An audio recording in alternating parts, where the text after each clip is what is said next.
This is the heart of your system, the hydraulic power unit.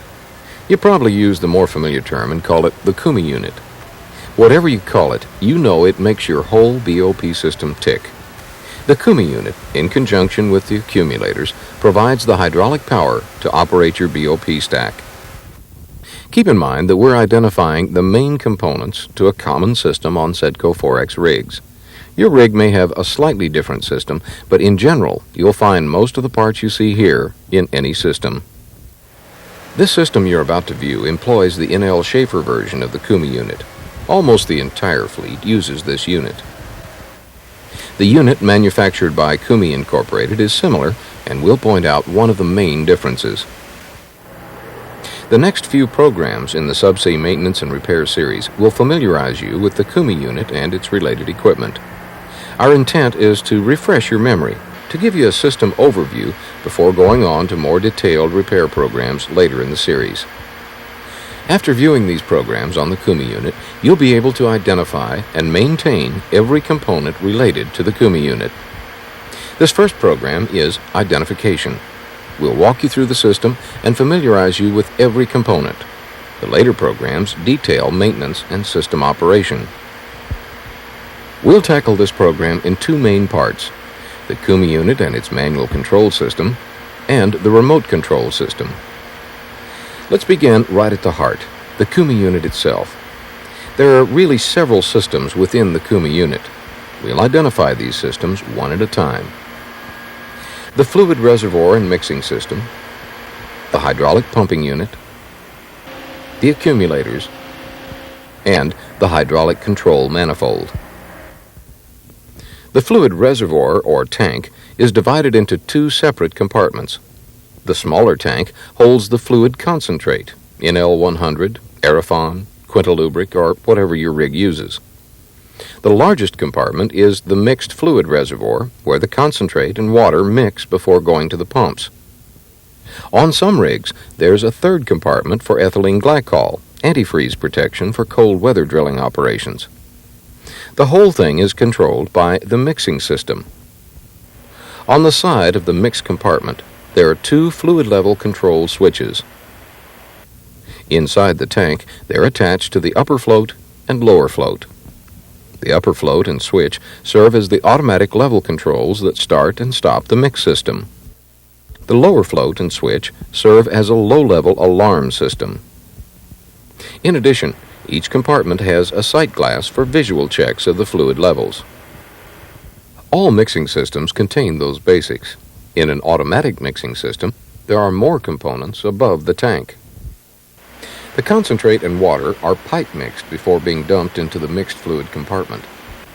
The mixing system has many integral parts: potable water inlet, a Y-type strainer for filtering your pot water, a gate valve. When closed, it allows you to isolate the mixing system for repair work, a water pressure regulator, an air control valve which routes rig air to necessary functions in the mixing system, the regulator control valve which allows pot water to pass into the mix piping, the water rate valve which adjusts the flow rate, water flow rate indicator, and the barrel pump. This pumps out the concentrate to be mixed.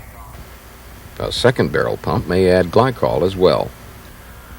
Once the fluid leaves the reservoir and mixing system, it carries on to our second system within the system, the hydraulic pump unit. As we speak of the pump unit, we mean the entire pumping system with its valves, filters, motors, and hydraulic pumps. The electric motor and triplex hydraulic pump. The motor drives the pump by a chain drive. The pump, or pumps if your rig has two, charges the accumulators to system operating pressure. Fluid passes to the suction side of the triplex pump from the mixed fluid reservoir through a shutoff valve and suction strainer. On the discharge side, this check valve keeps the accumulator pressure from backing up into the pumps. This motor control box determines how the electric motor is controlled.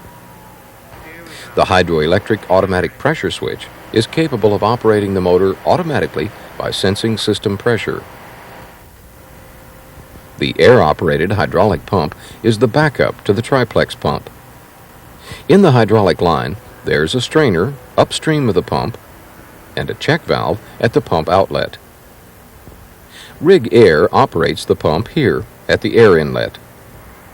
Upstream, there's an air filter or air lubricator and pressure gauge. The hydro air pressure switch operates the pump automatically, but this bypass valve allows you to operate the pump manually. Then there are the high-pressure filters, the 10 and 40 micron filter assemblies. Two 40-micron filters are on the discharge side of the triplex pump. Each has a shutoff valve upstream and downstream to isolate for cleaning or replacing. The 10-micron filter is in the supply line to the pilot accumulators. The accumulator system. Most systems have a dual header type assembly. That's two banks of accumulators that can be isolated from each other. Each header has at least an accumulator shutoff valve and an accumulator bleed-off valve. Some headers may also have a separate pressure gauge and pop-off valve. Then there's a shutoff valve that allows you to isolate one bank for servicing while maintaining system pressure with the other. Two additional bottles are provided separate of the main system bottles to supply pilot pressure. They are isolated from the main accumulators by this check valve. And the fourth, system within a system, is made up of the many components in the control manifold. The four-way valves. One sends main hydraulic power to the BOP stack, and the rest direct pilot fluid to valves in the subsea pods that control the BOP components, or straight through directly to the function. They are operated by these 2-position and 3-position air cylinders. This large 1-inch valve serves as the pod selector valve. This flow meter measures the flow of all hydraulic fluid going subsea through the manifold. AKRs, like these, control the pressures that operate the manifold, annular, and fail-safe regulators in the subsea pods. And a fourth AKR may directly control the pressure going to the ball joint. For a detailed discussion of all the Koomey regulators, watch the series of programs beginning with SED 117.04X, Introduction to the Koomey Regulators. The three-way selector valves are installed on the manifold directly below the pressure gauges. These valves determine the location from which the AKR pressures can be regulated. The pressure gauge assembly on the manifold includes 10 4-inch pressure gauges. They read everything from line and accumulator pressure to ball joint and air pressure. The two RBQ junction boxes are mounted on top of the control manifold. One connects to the yellow side of the system, the other to the blue. Junction box number 1 is on the left side of the Koomey unit. It contains the hydraulically operated pressure switches and pressure transducers. The pressure switches are responsible for turning the indicator lights on the remote panels on and off. The transducers transform the appropriate hydraulic or air signals into electrical signals that drive the pressure readout meters on the driller's panel. Junction box number 2 is located on the right-hand side. It contains the solenoid-operated air valves that allow for remote operation of the air cylinders and pod selector valve on the control manifold. Junction box number 3 is located right behind number 2. It contains the increase-decrease solenoid valves, the air filter and moisture separator. These are in the rig air line upstream of junction box number 2. That's most everything on the Koomey unit, from the mix tank to the control manifold. You've seen all the manual control functions to the BOP. Our second major system is the remote control electrical system. Recall, we just said that box number 2 contains the solenoid-operated air valves. These solenoids get their electrical signal from the driller's control panel and the mini remote panel. The driller's control panel is the primary operating system for BOP control. It's located on the rig floor right next to the driller's station. The main section of the panel contains the combination of push buttons and indicating lights for control of the BOP stack and LMRP. These all reflect functions that can be manually operated directly at the control manifold on the Koomey unit. Immediately to the right of the function push buttons is the warning panel. Each light indicates low level on each of the 4 indicated functions.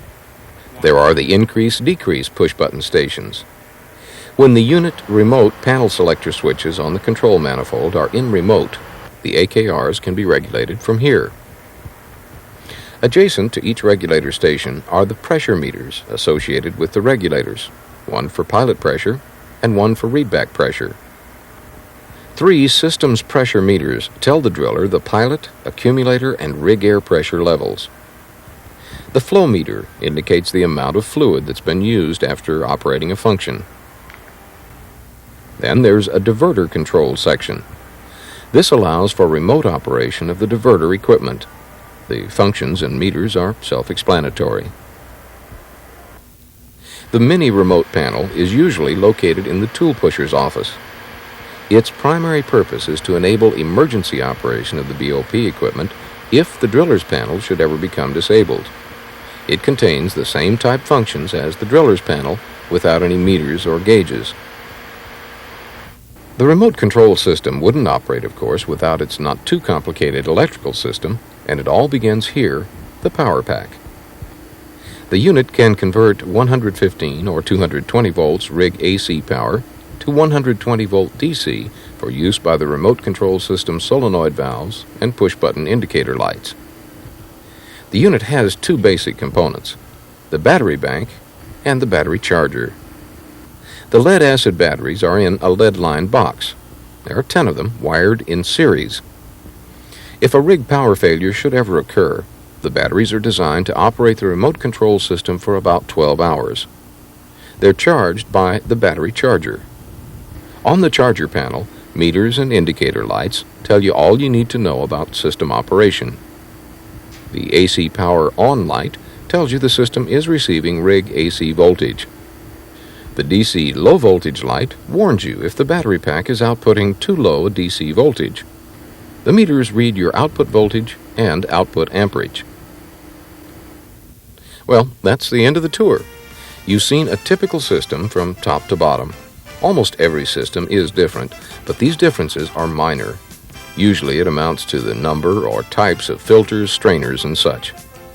Even though your system is a bit different than what you've just seen, you should be able to identify everything in your system with no problem at all.